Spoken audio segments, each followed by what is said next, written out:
નમસ્કાર મિત્રો, આજ રોજ ઘોઘંબા તાલુકાના બોર ગામમાં સ્થાનિક ટીમ સાથે અમે છીએ અને આજે બોર ગામમાં સુતાર ફળિયાથી તલાવ ફળિયા સુધીનો ગામ જોડનો જે પ્રધાનમંત્રી સડક યોજનાના ભાગરૂપે જે રસ્તો બની રહ્યો હતો એમાં નરી આંખે દેખાતો ભ્રષ્ટાચાર આજે અમે તમને બતાવવા જઈ રહ્યા છીએ।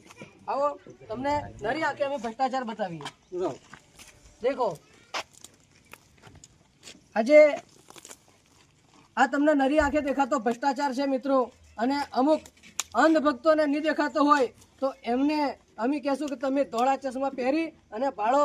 આજે આ એક નરી આંખે દેખાતો ભ્રષ્ટાચાર કહી શકાય। અને હવે અમે જાગૃત અને સ્થાનિકની ટીમ સાથે બધાને એમ કહીએ છીએ કે તમારા પોતપોતાના ગામમાં કોઈ પણ જગ્યાએ કોઈ પણ રીતનો ભ્રષ્ટાચાર થતો હોય તો અમારા અખંડ ન્યૂઝના અલ્પેશભાઈનો કોન્ટેક્ટ કરજો। અમે તમારા મુદ્દાને વાચા આપવા માટે 100% આવીશું।